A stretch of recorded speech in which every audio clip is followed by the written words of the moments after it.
આજકાલ લોહી ગંઠાઈ જવું કે લોહીનું પરિભ્રમણ ઓછું થઈ જવું અથવા તો કોલેસ્ટ્રોલ જેવી બીમારીના કારણે લોકોને હાર્ટ એટેક આવી રહ્યા છે અથવા તો લોકોનું જે હૃદયની જે નસો છે એ બ્લોક થઈ રહી છે, એના કારણે તમારે મેડિકલ ઇમરજન્સી પણ આવી શકે છે. હવે તમારા જ ઘરમાં, આપણા જ ઘરના રસોડાની અંદર રહેલી 5 થી 6 એવી વસ્તુઓ કે જે લોહીને પાતળું પણ કરે છે, કોલેસ્ટ્રોલ હોય તો એને ઓછું કરવાનું પણ કામ કરે છે અને આપણા શરીરના લોહીના પરિભ્રમણને સારું રાખવાનું કામ પણ કરે છે. આ વિડીયોમાં તમને એના વિશે હું માહિતી આપીશ. વિડીયોને લાઈક કરો, ચેનલને સબસ્ક્રાઇબ કરો. સૌથી પહેલી વસ્તુ દોસ્તો, લસણ સૌથી પહેલી વસ્તુ છે કે જે તમારા શરીરના લોહીને પાતળું કરવાની સાથે સાથે કોલેસ્ટ્રોલ, જે ખરાબ કોલેસ્ટ્રોલ, જે નસોની અંદર જામેલો ખરાબ ફેટ, એ ફેટને તોડવાનું કામ કરે છે. કારણ કે આ એક કુદરતી બ્લડ થિનર એટલે લોહીને પાતળું કરનાર તરીકે જાણીતું છે.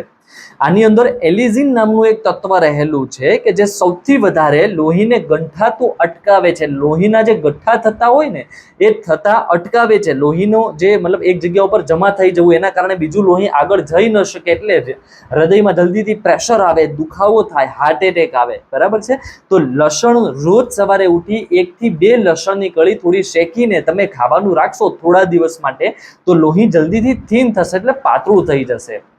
બીજી વસ્તુ એ છે હળદર. દોસ્તો, કર્ક્યુમિન નામનું સક્રિય તત્વ હળદરની અંદર મળી આવે છે. હવે રિસર્ચ મુજબ કર્ક્યુમિન છે એ એન્ટી કોએગ્યુલન્ટ અને ગુણ ધરાવે છે, જે લોહીના કોષોને એકબીજા સાથે ચોંટતા અટકાવે છે. આ રિસર્ચ મુજબ, જે રિસર્ચ પેપર દ્વારા જે શોધ થયેલું છે એની સામે રાખીને જ તમને હું માહિતી આપી રહ્યો છું. અને બ્લડ ક્લોટ્સ થવાનું જે જોખમ છે, એટલે જે બ્લડના થપ્પા જમા થવાનું જે જોખમ છે, હળદરના કારણે ઓછું થાય. તમે 1 ચપટી હળદર 1 ગ્લાસ જેટલા દૂધમાં અથવા 1 ગ્લાસ જેટલા નવશેકા પાણીની અંદર 1 ચપટી હળદર અને ચપટી એટલે હળદરથી લગભગ ચોથા ભાગનો મરીનો ભૂકો નાખી અને એ પીવાનું રાખો. કારણ કે મરીની અંદર રહેલા તત્વો આપણું જે આ હળદરની અંદર જે કર્ક્યુમિન છે એનું પાચન થવા માટે જવાબદાર સાબિત થશે. નહીતર કર્ક્યુમિન ડાયરેક્ટલી આપણા બોડીમાં પાચન નહીં થાય અથવા તો શોષણ એનું નહીં થાય. બરાબર છે? ત્રીજી વસ્તુ જે આપણા રસોડામાં જ રહેલી છે એ છે આદુ. દોસ્તો, આદુની અંદર સેલિસિલેટ નામનું એક તત્વ રહેલું છે. અત્યારે મેડિકલ સાયન્સમાં, એલોપેથીમાં એક દવા શોધાય છે કે જે એસ્પિરિન તરીકે ઓળખાય છે. આ એસ્પિરિન કામ શું કરે છે? આપણે જ્યારે પણ એટેક આવતો હોય કે છાતીમાં તીવ્ર દબાવ કે દુખાવો થઈ રહ્યો હોય, એ સમય દરમિયાન ડૉક્ટર તમને સલાહ આપે છે કે એસ્પિરિન ચાવીને ખાઈ જાઓ અથવા તો મોંમાં રાખી દો અથવા તો ગળી જાઓ. આનાથી કેવું થશે? લોહી જલ્દીથી પાતળું થશે. આ જે એસ્પિરિન દવા છે એ સેલિસિલેટનું એક સિન્થેટિક સ્વરૂપ છે અને એ જ વસ્તુ આદુની અંદર પણ રહેલી છે. એટલે આદુને રેગ્યુલર થોડા દિવસ માટે અથવા રોજ જમવાના અડધો કલાક પહેલા, 5-10 મિનિટ 15 મિનિટ પહેલા ચાવીને ખાવાનું રાખશો તો ભૂખ પણ સારી લાગશે અને લોહી પણ ધીરે ધીરે તમારું પાતળું થઈ જશે અથવા તો પાતળું રહેશે, કે જેથી તમને હૃદય ઉપર સોજા નહીં આવે કે હૃદયનો કોઈ પણ ઘાત નહીં આવે. બરાબર? ચોથી વસ્તુ છે તજ.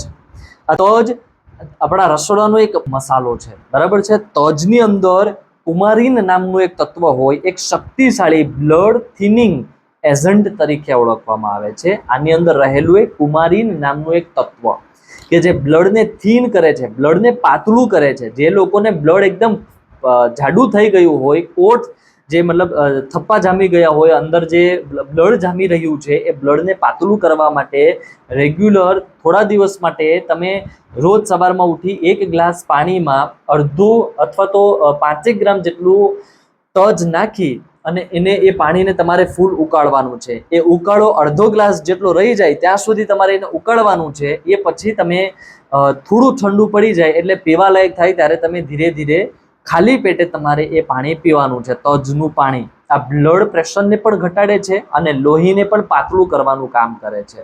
તજનો ઉપયોગ તમે રેગ્યુલર કરશો માત્ર 15 થી 21 દિવસ માટે, કારણ કે ગરમ ખૂબ છે. શિયાળામાં તમે આના 2-3 મહિના સતત ઉપયોગ કરી શકો, પણ ઉનાળા દરમિયાન કે ગરમીના ઋતુમાં વાતાવરણમાં તમારે આનો આટલો વધારે ઉપયોગ કરવાનું ટાળવું જોઈએ.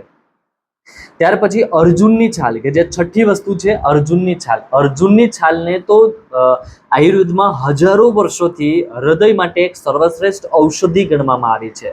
અર્જુનનું વૃક્ષ જે ઘણા બધા જંગલોની અંદર ભરપૂર જોવા મળે છે, આના આનો જે છાલ હોય એમાંથી તૈયાર થતો જે પાવડર છે, જે આપણી પાસે પણ અવેલેબલ છે, તમારે મંગાવવો હોય તો મને કોમેન્ટ કરી શકો, હું તમને મોકલી આપીશ. એ પાવડરનું રેગ્યુલર કાઢો બનાવીને કે રેગ્યુલર ખાલી પાવડરનું ડાયરેક્ટ ગરમ પાણી સાથે કે નોર્મલ પાણી સાથે સેવન કરવામાં આવે તો હૃદયને લગતી ઘણી બધી તકલીફનું તમને જલ્દીથી સમાધાન મળવાનું ચાલુ થાય. આપણું લોહી છે શુદ્ધ થાય, લોહીનું પરિભ્રમણ છે જલ્દીથી સારું થાય છે અને લોહી છે પાતળું થવાની શરૂઆત થઈ જાય છે. ત્યાર પછી વિટામિન ઈ ધરાવતા કોઈ પણ પ્રકારના ફૂડ, આ 7મું અને છેલ્લું છે કે વિટામિન ઈ ધરાવતા કોઈ પણ પ્રકારના ફ્રૂટ તમે ફૂડ છે, ફૂડનો મતલબ છે એમાં હવે બદામ, અખરોટ, સૂર્યમુખીના બીજ, લીલા પાંદડાવાળા શાકભાજી, આ તમામની અંદર વિટામિન ઈ ખૂબ સારી માત્રામાં મળી આવે છે. અને વિટામિન ઈ એવું કહેવાય છે કે વિટામિન ઈ શરીરના લોહીને પાતળું રાખવાનું કામ કરે છે.